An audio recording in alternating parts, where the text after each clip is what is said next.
So last night, didn't really get to, I mean, in my mind I did, but I had so many vlogs. There was like 6 or 7 vlogs I had to get up for Rib or Dog Night Out. But I do have another sub-character.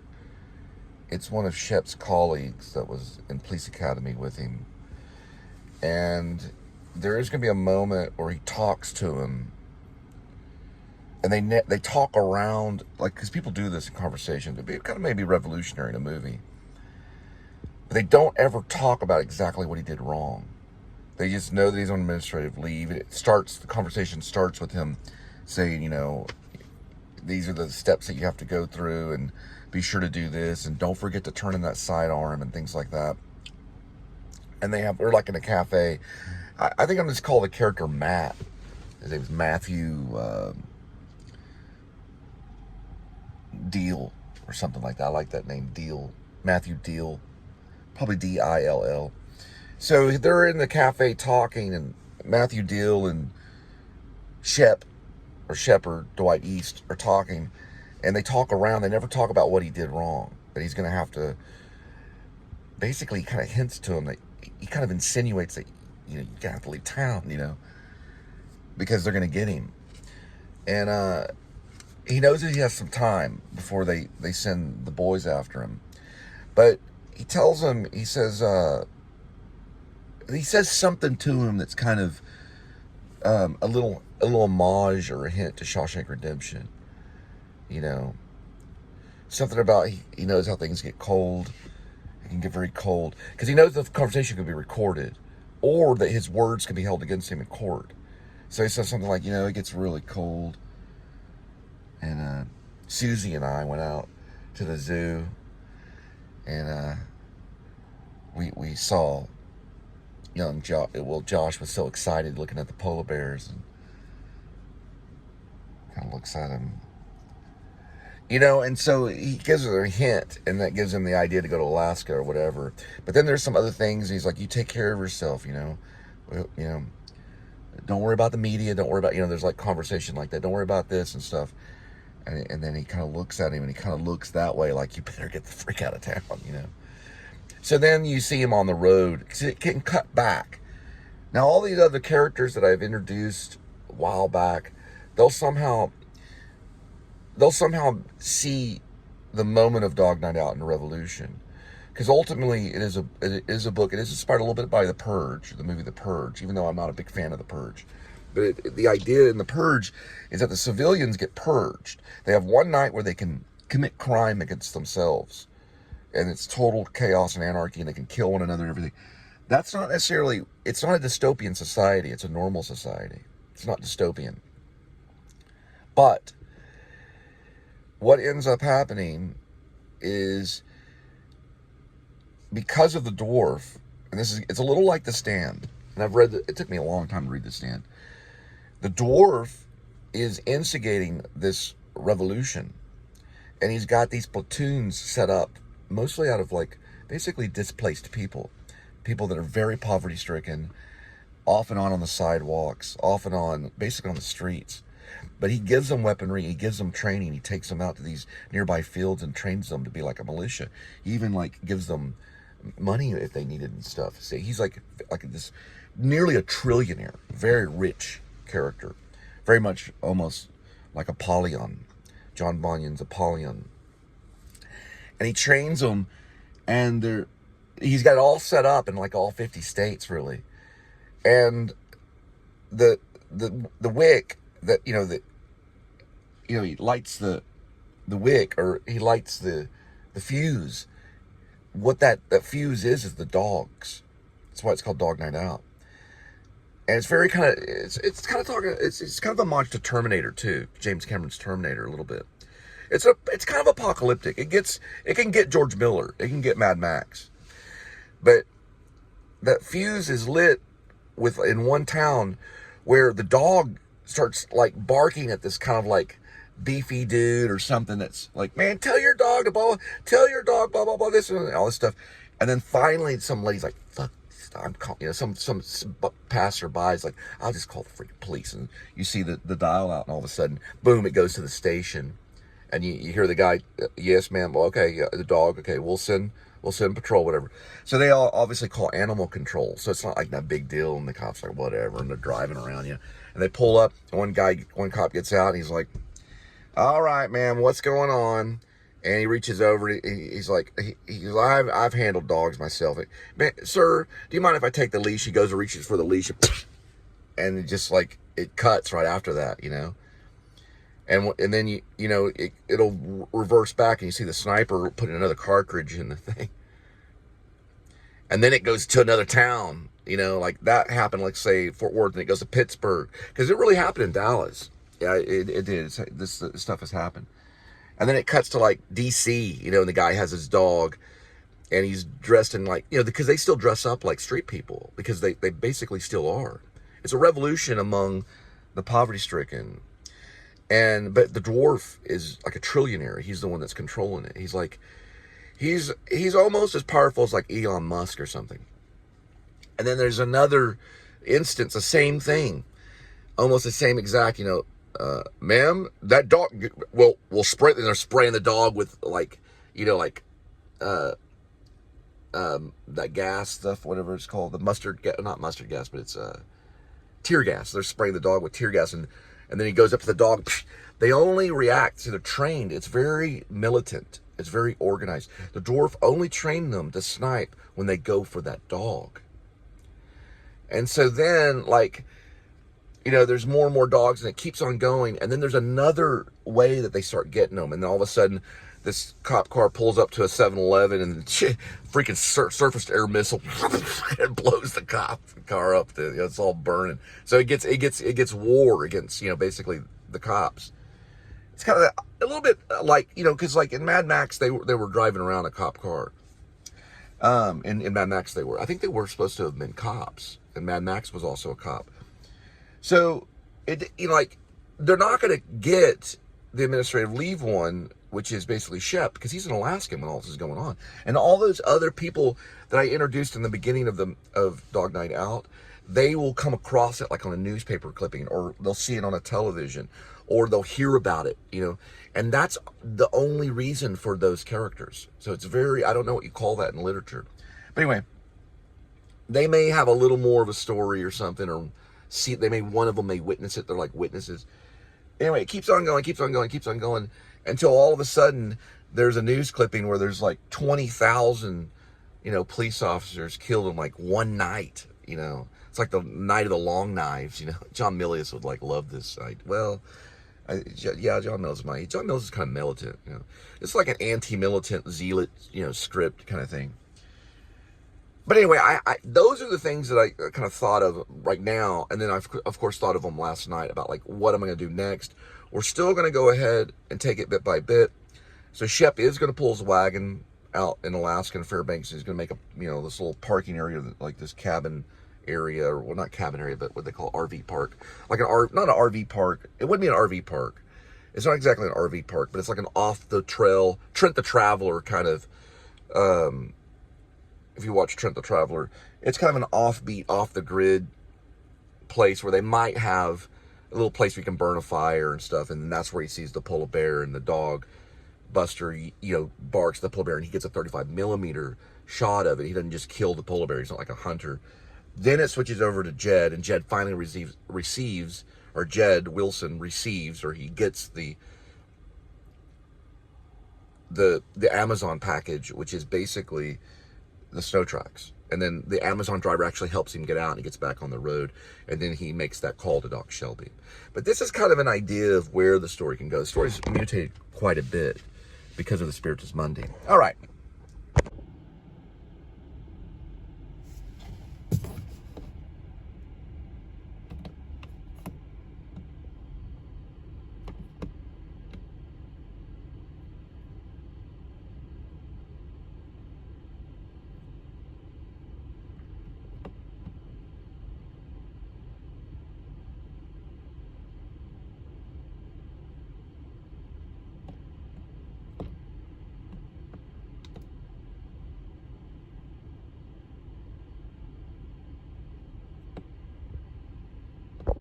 So one thing that I considered was, you know, does Shep Dwight East run into Jed Wilson and join the militia?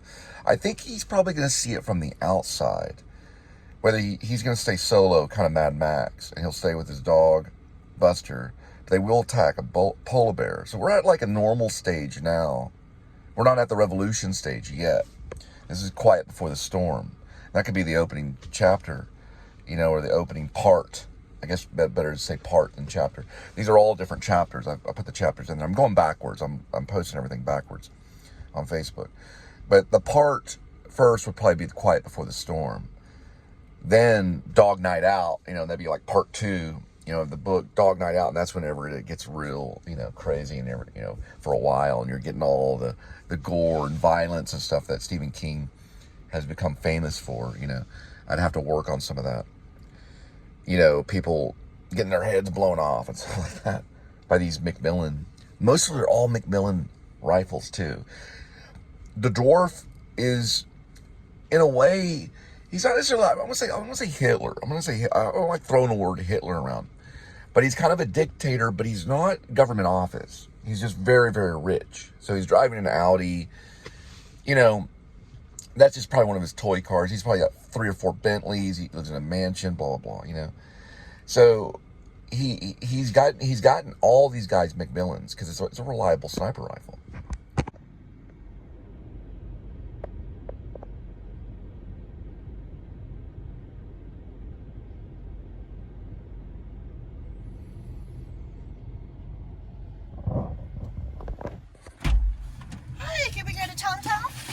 We're right there. Look. Cool.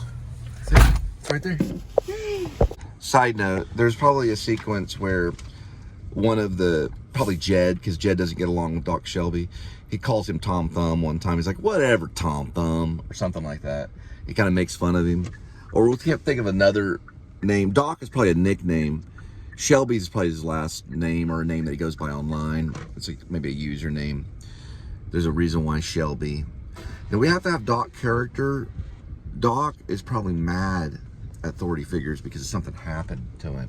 So he's taking his personal vendetta, kind of almost John Wick a little bit. But he's more psychological and he knows everything about military. So he probably maybe came from a military family.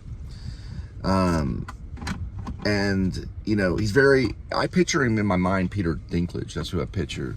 Like a Peter Dinklage, kind of intelligent, suave, wears like Armani clothing and stuff like that. But he's not the man, he's not the unknown man, just to make that clear. If you follow the book, there's a character called the unknown person with no name or something like that. That's not Doc Shelby. That's actually somebody else.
Man, I honestly would believe that this is probably better. Those red apples are sometimes big. I see shops. We're not going to Walmart. We're getting everything here. Just give me a second. Yeah, I think I used it. Sincerely, Tom Bell. How come you didn't use the number? I'm going to. How come when I wasn't with you, you didn't use the number?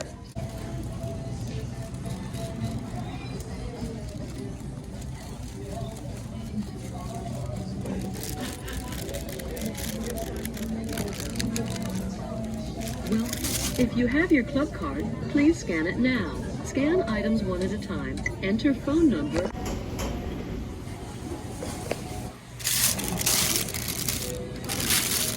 This is a Tom Thumb.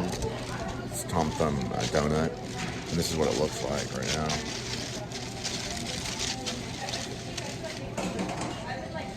It's basically known as white ice and yellow Bavarian cream. I've never heard of it before, but that's what they call it.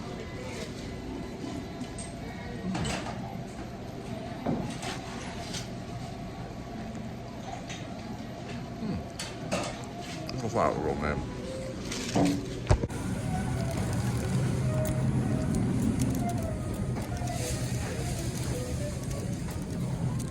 Lemon filled with sugar coat. Lemon filled with sugar coat.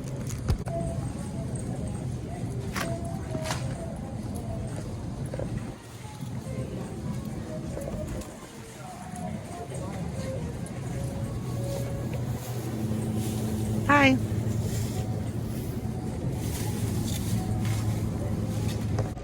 We could add glasses to Shep, Dwight East, because it's a homage to Lord of the Flies.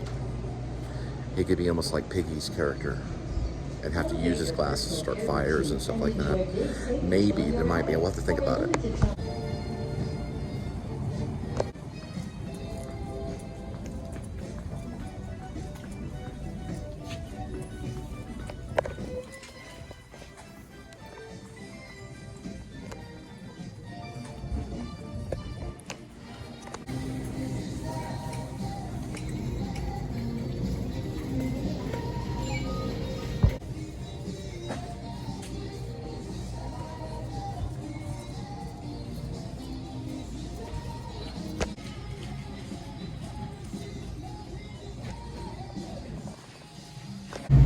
$1.97.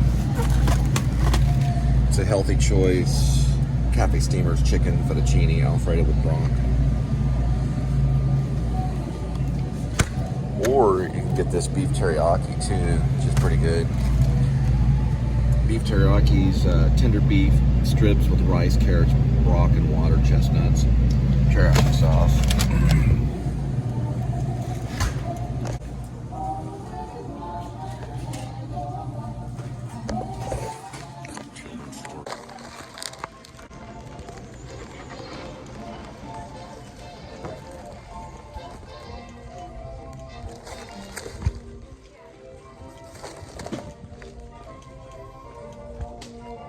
Cheese it.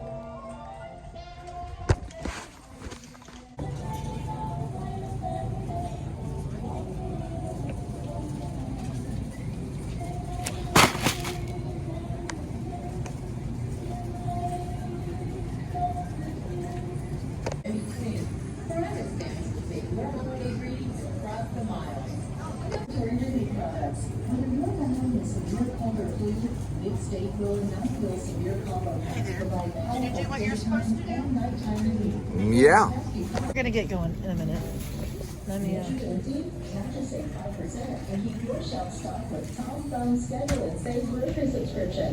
All right, Linda informed me that you have to get 3 of them.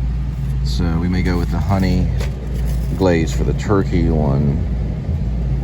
Okay, there's lemon parmesan chicken. Yeah, but it's like $6.99. I think it's a different thing. This is beef Merlot.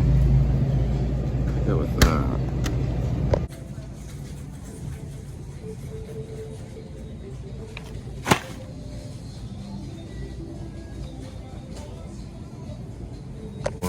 Sometimes I get misplaced. What about this? $2.99. It's $3, but it's about as good as we're gonna get. It's $2.20.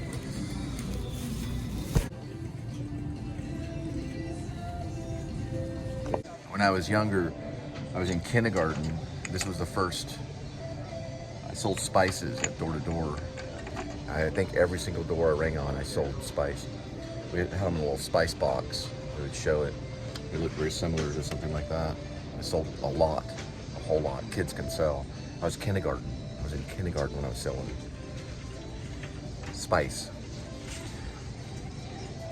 Pretty much like the David Lynch movie. What's that one called? Yeah, the David Lynch. It's called Dune. Blows and home.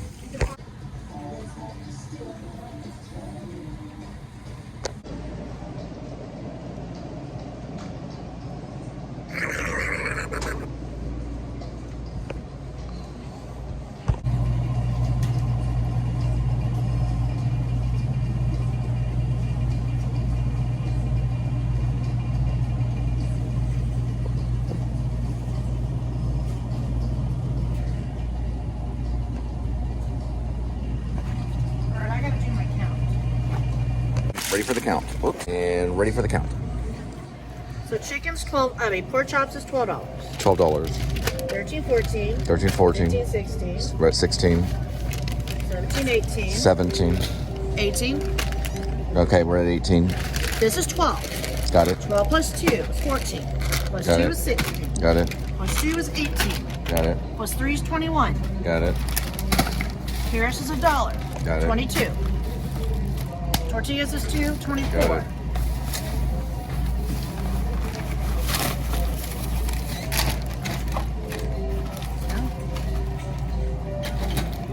Okay.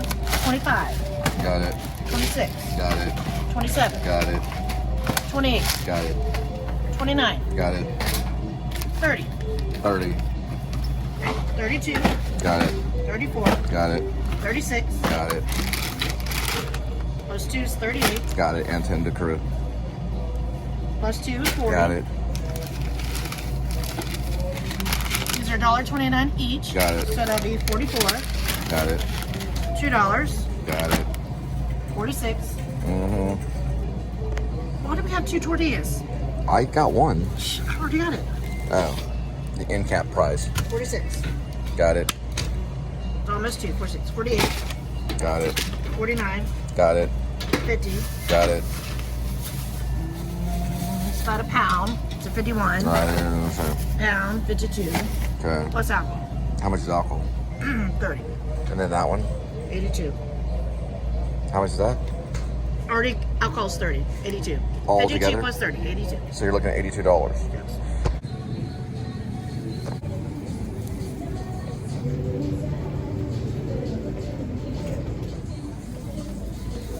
Yeah, I'm finding that. Hang on.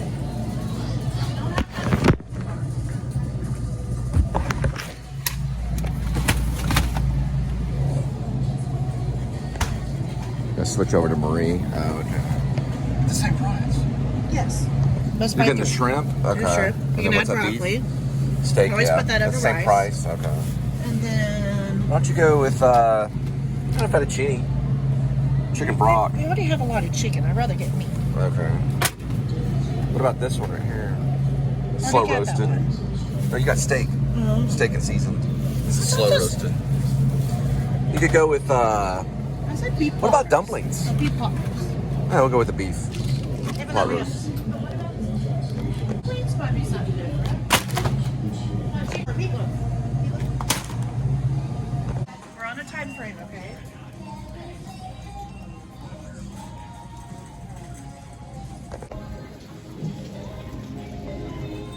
Discounts. Yeah, it goes down a little bit. 81.01.